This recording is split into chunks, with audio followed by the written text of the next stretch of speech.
Hello friends, நான் உங்கள் கணேஷ். நீங்கள் பார்த்துருக்குது டேஸ்ட் வித் அண்ணாச்சி. சாம்பாரில், அதாவது சவுத் இண்டியன் டிஷ்ஷான சாம்பாரில் பல வெரைட்டிகள் உண்டுங்க.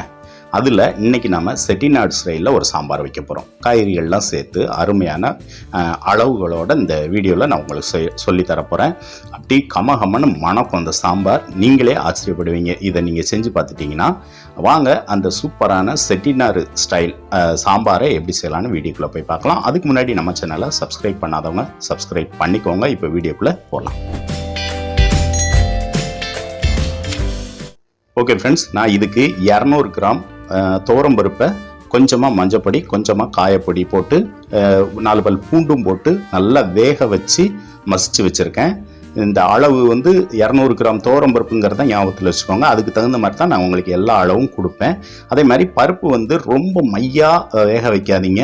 இந்த மாதிரி கொஞ்சமாக திப்பி திப்பியாக இருந்தால் தான் சாம்பார் நல்லாயிருக்கும். அதனால் குக்கரில் வச்சு ரொம்ப மையாக வேக வச்சிடாதீங்க. அது ஒரு பக்கம் இருக்கட்டும். இப்போது ஒரு 400 கிராம் காய்கறி எடுத்துக்கோங்க. உங்களுக்கு இஷ்டப்பட்ட காய்கறி எதுவாக இருந்தாலும் சரி. 200 கிராம் துவரம்பருப்புக்கு 400 கிராம் காய்கறி. நான் கேரட், முள்ளங்கி, கத்தரிக்காய், முருங்கைக்காய், 2 பச்சை மிளகாய், அவரைக்காய், இது மட்டும் நான் எடுத்திருக்கேன். உங்களுக்கு என்ன காய் பிடிக்குமோ அதை நீங்கள் எடுத்துக்கோங்க. இப்போது ஒரு நெல்லிக்காய் சைஸ், சின்ன நெல்லிக்காய் சைஸ் புளியை ஊற போட்டிருக்கேன். ஒரு பல்லாரி வெங்காயத்தை தனியாக நான் கட் பண்ணி எடுத்து வச்சுருக்கேன். அதுபோக மீடியம் சைஸ் தக்காளி பழம் 4 எடுத்து வச்சுருக்கேன். இந்த தக்காளி பழத்தையும் நீங்கள் கூட்டி தான் போடணும். செட்டிநாடு ஸ்டைலுக்கு 4 பழம் எடுத்துக்கோங்க. புளியை கொஞ்சம் கம்மி பண்ணிக்கோங்க. இப்போது ஒரு பாத்திரத்தை அடுப்பில் வச்சுட்டு அதில் 600 மில்லி, அதாவது 1/2 லிட்டர் ப்ளஸ் ஒரு 100 ml 600 ml தண்ணி ஊற்றிக்கோங்க. நான் சொன்ன கணக்குக்கு 400 கிராம் காய்கறிக்கு 600 ml தண்ணி ஊற்றிக்கோங்க. தண்ணி நல்லா ஒரு முறை கொதிச்சு வரட்டும். இப்போ தண்ணி கொதிச்சு வந்துருச்சு. நம்ம கட் பண்ணி வச்ச காய்கறியெல்லாம் உள்ளே சேர்த்துடலாம். காய்கறியெல்லாம் சேர்த்துட்டு அப்புறமா நம்ம கட் பண்ணி வச்ச வெங்காயம், அப்புறம் தக்காளி, இதையும் சேர்த்துக்கோங்க. நீங்கள் பெரிய வெங்காயத்துக்கு பதிலாக ஒரு கைப்பிடி அளவு சின்ன வெங்காயம் கூட நீங்கள் சேர்த்துக்கலாம். அப்புறம் இந்த காய்க்கு தேவையான உப்பு, கொஞ்சமாக ஒரு பிஞ்ச் அளவுக்கு மஞ்சப்பொடி, இதுவும் போட்டுட்டு கூடவே காரத்துக்கு ஒரு 1/2 ஸ்பூன் அளவுக்கு, 1/2 டீஸ்பூன் அளவுக்கு மிளகாய் பொடி சேர்த்துக்கோங்க. இப்போது இந்த உப்பு உரப்பெல்லாம் இந்த காயில் ஏறி வெந்து வரட்டும். ஒரு குறைஞ்சபட்சம் ஒரு 6-7 நிமிஷத்துக்கு மூடி போட்டு வேக விட்டுருங்க. 6-7 நிமிஷம் நல்லா அந்த தண்ணியிலேயே நல்லா வெந்து வரட்டும்.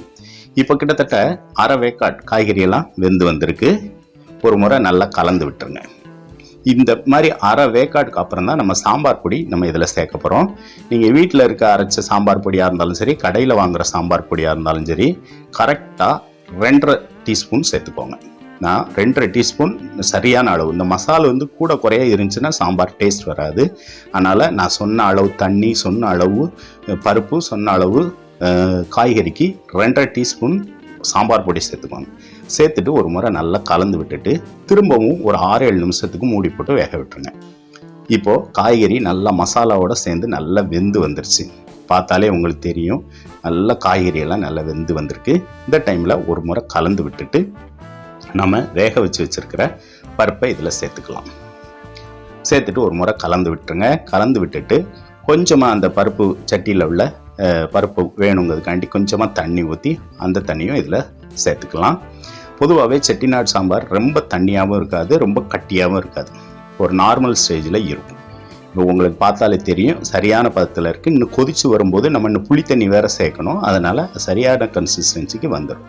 இந்த டைமில் கலந்து விட்டுட்டு உப்பு ஏதாவது தேவைன்னா செக் பண்ணி இந்த டைமில் உப்பு சேர்த்துக்கோங்க. சேர்த்துட்டு ஒரு முறை நல்லா கலந்து விட்டுருங்க. இனி மூடி போடாதீங்க. பருப்பு சேர்த்ததுக்கப்புறம் எப்போவுமே மூடி போடாதீங்க. பொங்கி அவ்வளோ வெளியே வந்துடும். பருப்பு மசாலாலாம் வெளியே வந்துடும். இப்போது நல்லா ஒரு முறை கொதிச்சு வந்துடுச்சு. பருப்பு சேர்த்ததுக்கப்புறம் நல்லா ஒரு முறை கொதிச்சு வந்ததுக்கப்புறம் இந்த டைமில் கொஞ்சமாக கட்டி காயம் சேர்த்துக்கோங்க. காயத்தை இந்த டைமில் சேர்த்திங்கன்னா குழம்பு நல்ல மணமாக இருக்கும்.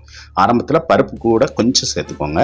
அப்புறம் சாம்பார் கூட லாஸ்ட் டைமில், அதாவது பருப்பெல்லாம் போட்டு கொதி வந்ததுக்கப்புறம் காயப்பொடி கொஞ்சம் சேர்த்துக்கோங்க. இப்போ நல்லா கொதி வந்ததுக்கப்புறம் நம்ம லாஸ்ட்டாக கரைச்சி வச்சுருக்க அந்த புளி தண்ணியை சேர்த்துருங்க. புளித்தண்ணி சேர்த்துட்டு நல்லா கலந்து விட்டுட்டு லைட்டாக கொதித்து வரும்போது ஒரு 2 நிமிஷம் போதும். அதுக்கு மேலே கொதிக்க விடாதீங்க.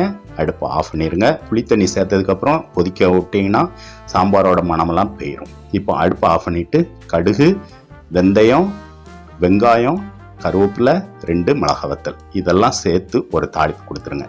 தாளித்து ஊற்றிட்டு மூடியை டக்குன்னு மூடிடுங்க. ஒரு நிமிஷம் அந்த வேக்காடு, அந்த தாளிப்பு வேக்காட்டிலே இருக்கட்டும். ஒரு நிமிஷத்துக்கு அப்புறம் திரும்ப அதை நல்லா கலந்து விட்டுருங்க. அந்த தாளிப்பு வாசம் போயிடக்கூடாது. தாளித்த உடனே மூடி வச்சிடணும். மூடி வச்சுட்டு ஒரு முறை நல்லா கலந்து விட்டுட்டு இப்போ கடைசியாக மல்லி இலையை தூவிடுங்க. அவ்வளோதாங்க. மணக்க சூப்பராக இருக்கும் இந்த சாம்பார். இதே மெத்தடில் இதே அளவுகளோடு நீங்கள் செஞ்சு பாருங்கள்.